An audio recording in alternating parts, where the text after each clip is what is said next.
লা লিগার শিরোপার রেসে আরও এক ধাপ এগিয়ে যেতে মাদ্রিদের রিয়াদ এয়ার মেট্রোপলিটন স্টেডিয়ামে বার্সেলোনার অগ্নি পরীক্ষা।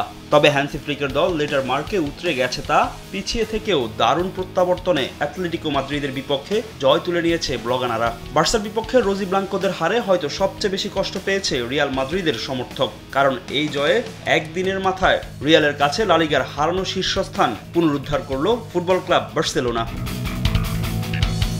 তবে অ্যাটলেটিকোর মাঠে এদিন ক্ষণে ক্ষণে বদলেছে ম্যাচের রং। প্রতিপক্ষের মাঠে ৭১ মিনিট পর্যন্ত ২-০ গোলে পিছিয়ে ছিল বার্সেলোনা। ৭২ মিনিটে রবার্ট লেভানডস্কির গোলে ম্যাচে ফেরার ইঙ্গিত দেয় সফরকারীরা। ৭৮ মিনিটে বার্সাকে সমতায় ফেরান বদলি নামা ফেরান তোরেস। ততক্ষণেও অ্যাটলেটিকো মাদ্রিদ আজ করতে পারেনি ম্যাচের যোগ করা সময়ে কি অপেক্ষা করছে তাদের জন্য।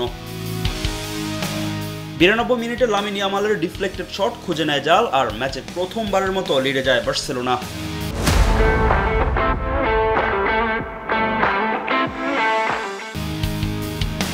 শেষ বাঁশি বাজার আগে নিজের দ্বিতীয় গোলে অ্যাটলেটিকোর কফিনে শেষ পেরেক ঠুকে দেন ফেরান তোরেস। তাতেই ৪-২ গোলের বড় হার সঙ্গী হয় অ্যাটলেটিকো মাদ্রিদের। চ্যাম্পিয়ন্স লিগ থেকে ছিটকে যাওয়ার পর লা লিগায়ও বাজে সপ্তাহ পার করল দিয়াগো সিমিওনের দল। অবশ্য নিজেদের মাঠে প্রথমার্ধে বেশ দাপট দেখিয়েছে রোজি ব্লাঙ্কোরা। ৪৫ মিনিটে হুলিয়ান আলভারেজের গোলে ভাঙে ম্যাচের ডেডলক, আর ৭০ মিনিটে লিড দ্বিগুণ করেন শার্লোট, যদিও শেষ পর্যন্ত লিড ধরে রাখতে পারেনি অ্যাটলেটিকো।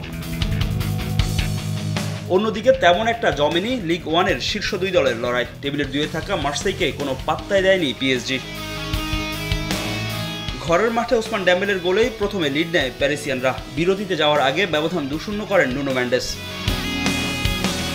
৫১ মিনিটে এক গোল শোধ করলেও ৭৬ মিনিটে আত্মঘাতী গোলে ম্যাচ থেকে ছিটকে যায় মার্সেই। তাতেই ৩-১ গোলের বড় জয় নিয়ে মাঠ ছাড়ে লুই এনরিকের দল। সেই সঙ্গে লিগ ওয়ানের শিরোপার রেসে আরও এক ধাপ এগিয়ে গেল পিএসজি। ফাহিম ইসলাম, সময় সংবাদ।